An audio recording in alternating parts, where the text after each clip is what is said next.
Butterflies flutter on the opium fields. Smoke climbs from the refinery stacks, and your face glitters in the speckled moonbeams. I dance with you, waltzing across a mirror-esque marble floor under the glass rooftop of a surreal ballroom. This is a dream. I recognize it. The way it all blends together, seamlessly, without error, without linear reality binding time together. Yes, this is a dream. But who is the dreamer?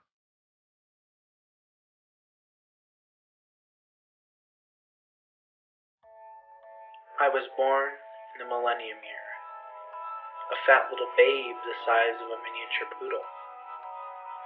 Strife followed me from that quaint beginning and into South Colorado as I was left to the care of my eccentric German grandmother.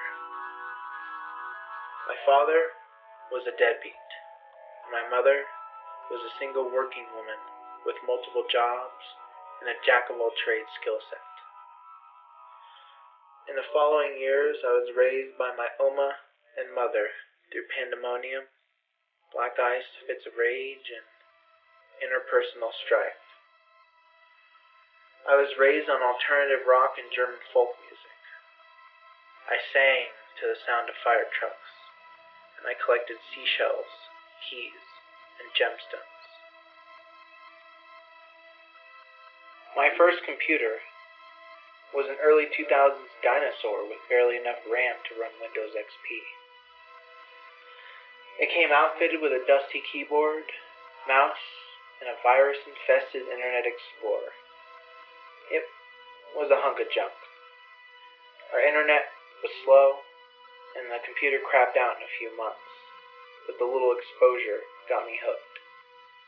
My next PC became my livelihood.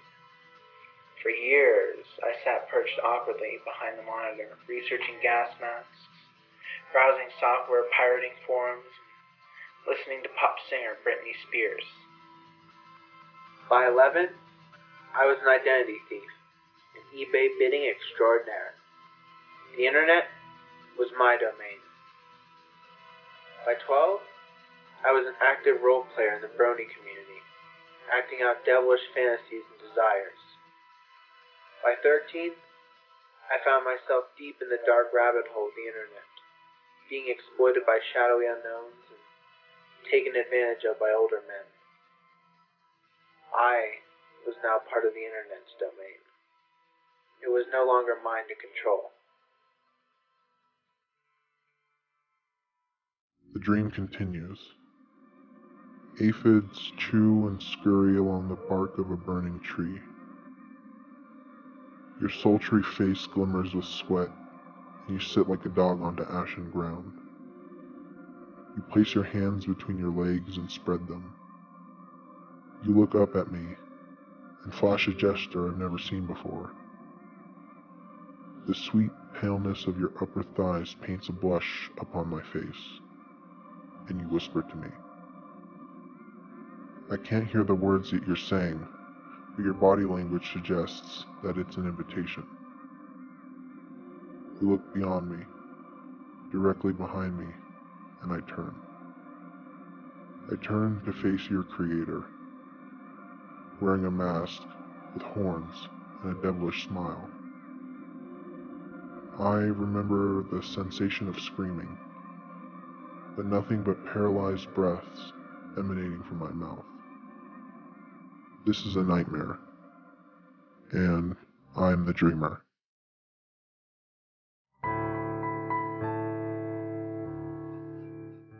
By the time I emerged from the depths of the dark, I was not deterred.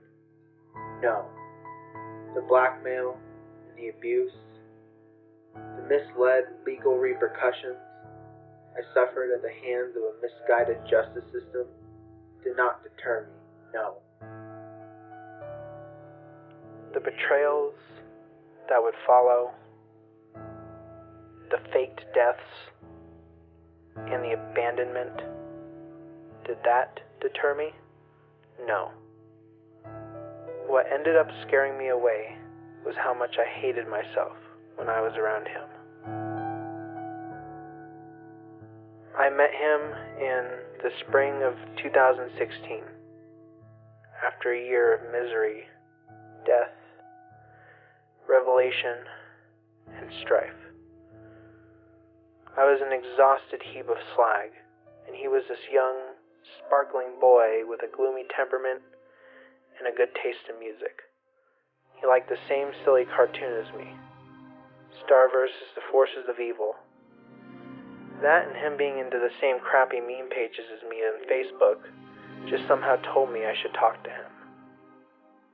So I did. He was an opposing force of atomic energy and oppressive angst, and he left me spinning in circles.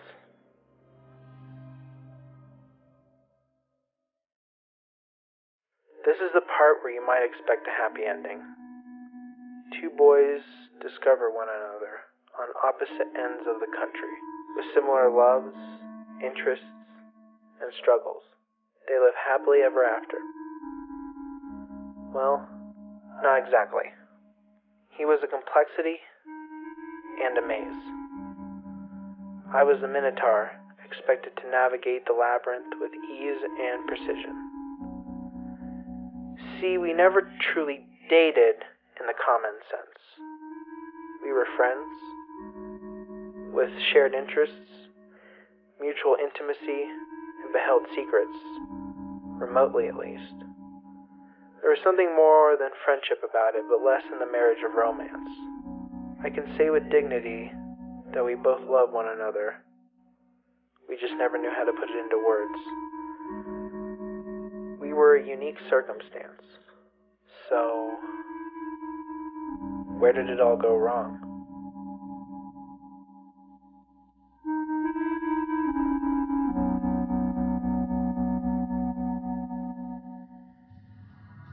You appear to me in a green velvet room, lounging on a stone divan.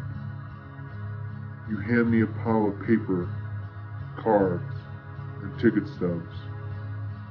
I sort through the heap of your exposed memories and find the ink of your betrayal bleeding into my skin.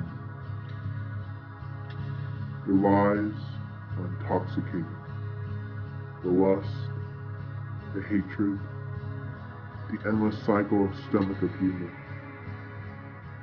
Suddenly the room fills with a shuffle of masked men, and you ascend.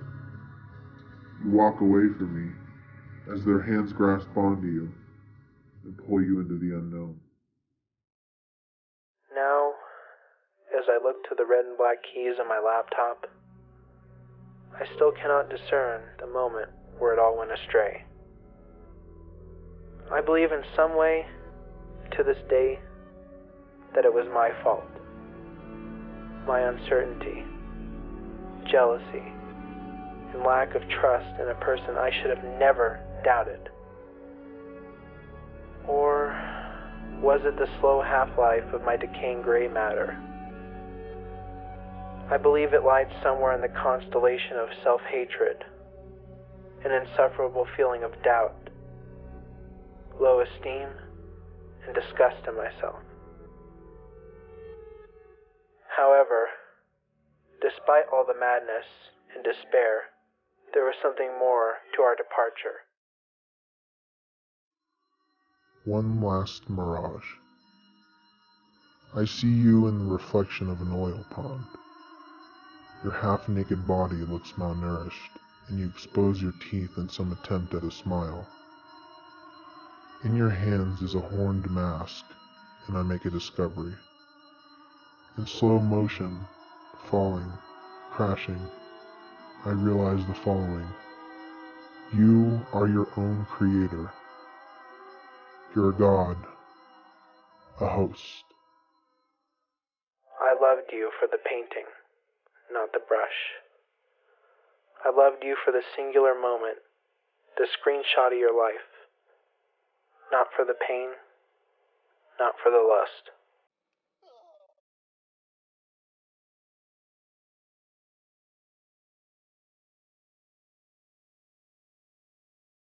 Butterflies flutter on the opium fields. Smoke climbs from the refinery stacks, and your face glitters in the speckled moonbeams.